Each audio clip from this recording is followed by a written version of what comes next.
What's up, team, and welcome to Mettle Memo number 48. Today, we have 4 topics. Topic 1, lesson learned, trusting God when your mind gets loud. 2, tip of the week, handling anxiety loop. 3, what I'm eating, meals and macros. And 4, training and workouts of the day. Update, I do one-on-one coaching, so I open up applications if you're interested in working with me one-on-one for coaching and programming. If you're interested in a full workout plan for 12 weeks and nutrition plan, check out the application. The link's in the bio. Moving on, part 1, lesson learned. Lesson learned, trusting God when your mind gets loud. There comes a point in every hard season where motivation stops carrying you. That's when you find out what was real. The last week of training hit differently. My motivation had dipped, my eating got a little looser, long runs felt extremely heavy, and my mind started reaching for the future. Work, family, kids, life, everything except the day I was actually standing in. Nothing had actually changed, but internally it felt like something had. And that's the danger of anxiety. It can make imagined problems feel more urgent than life that is right in front of you. And in another season of my life, that would have been enough to truly take me out. Not just distract me, but like fully take me out. I would have spiraled, I would have gone to numb myself, I would have reached for anything that could shut off the noise. And that's alcohol, that's partying, that's attention, that's escapism. And it's not because that I wanted peace, it's because I didn't know how to sit inside discomfort without running away from it. But this season is different. Now I pray on it. Now I trust God. I trust the process. And now I follow the plan even when I don't feel emotionally clean. And that's the shift. Not that the anxiety disappeared, not that the fatigue magically lifted, but that I didn't make my feelings the leader in my day. I use the skill, check the facts. So what has actually changed in my life? And that's very little. What is real today? I have a plan. I have a body that I can still train. I have work to do, and I have a choice to stay here. The second part is one thing at a time.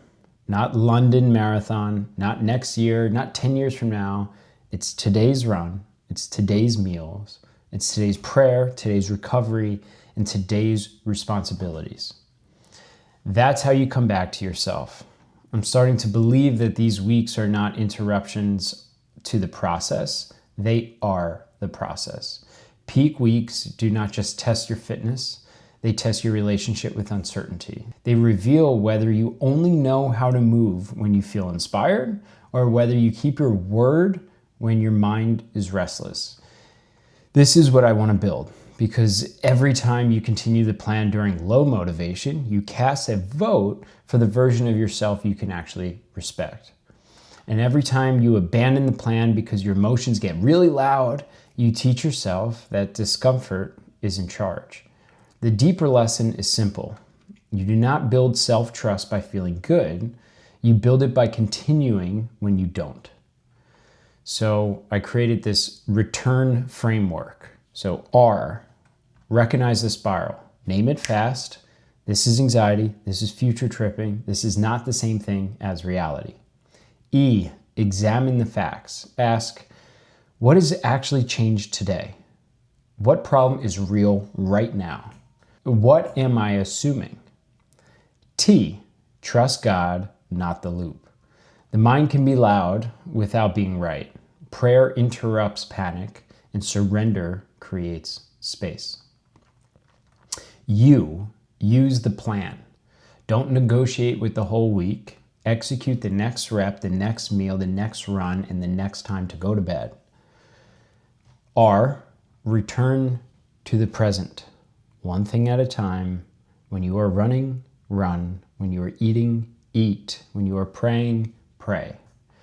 And N, notice the trust being built.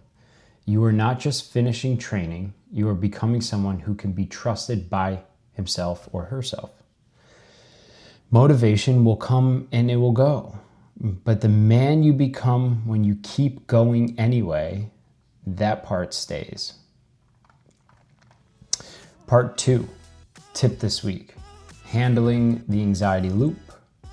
So when anxiety pulls you into the future, do not try to solve your whole life. Just return to today.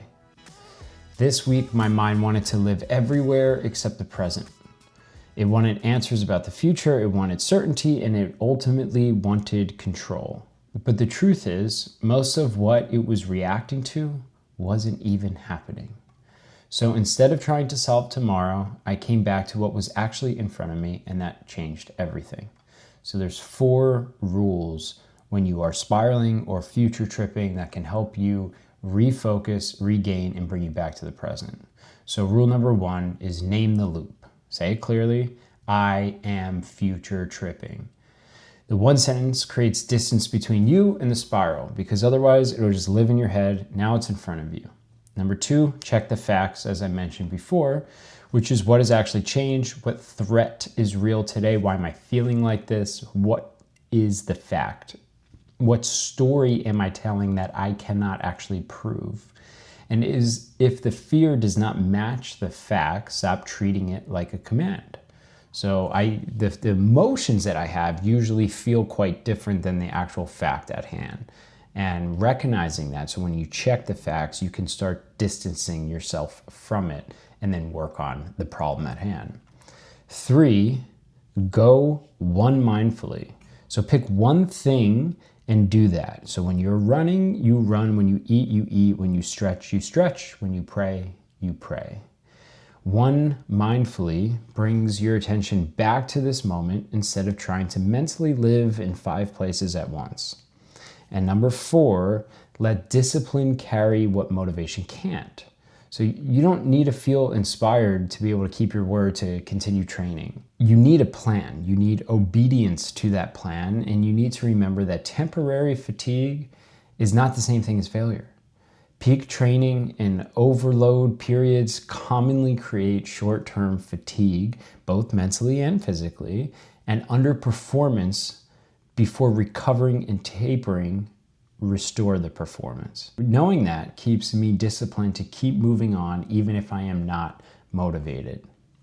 So the back to today reset. Set a timer for 5 minutes and write these 4 lines down and answer them. 1, what am I anxious about right now? 2, what facts are actually true today? 3, what is the next right thing in front of me? And 4, what would build trust in myself before today ends? Then do one thing immediately. No debate, no drama, no full life analysis, just today. Part 3, what I am eating. Below are some pictures and macros of food I enjoyed cooking and eating from the past week. So first up, we have ground beef with tomato, celery, mango, and onion in a salad with sourdough bread. Approximate macros, 500 calories, protein 40 grams, fat 16 grams, and net carbs 48 grams. Next is 3 eggs, sourdough, again, homemade sourdough, and Bon Maman strawberry preserves. Calories approximately 512, protein 24 grams, fat 14 grams, and net carbs 68. And lastly, we have a Ninja Creamy protein ice cream with Catalina Crunch cereal and rice puffs. This is what I eat almost every single night. Calories 395, protein 41 grams of protein in this amazing dessert, fat 12 grams, and net carbs 26. So, part 4, how I am training for this marathon. So I have London Marathon is about 3 weeks out from today, and this is my weekly breakdown. Monday, we have a full rest day, sauna and cold plunge. Tuesday, we run 8.5 miles with some strides or pickups at the end, and then strength session is upper body strength. Wednesday, we have 5 miles, very, very easy, about 2 minutes slower than my marathon pace. And then we have leg strength day and run specific strength training. Thursday is the spicy one. We have interval training. So that's it's about a 20-minute warm up and then 5 by 4 minutes at 550 minute per mile pace. And then a 20-minute cool down. So it's roughly about an hour of total running, 8.5, 9 miles. And then Friday, we have 5 miles again, extremely easy, 2 minutes slower than my marathon pace, just getting volume in. And then strength, full body with emphasis on the posterior chain, the glutes and the hamstrings and the calves. Saturday, we have 8 miles. So we have a 2-mile warm up and then 5 miles at 10 seconds faster than marathon pace with a 1-mile cool down. And Sunday, we have a run, long run, 21.2 miles with strides at the end. Total running miles about 56, 57, and total strength time about 3-ish hours. And that is Mettle Memo number 48. Motivation may pass, but you need a system and you need to be able to rely on your discipline to carry on. And that's it. Happy training.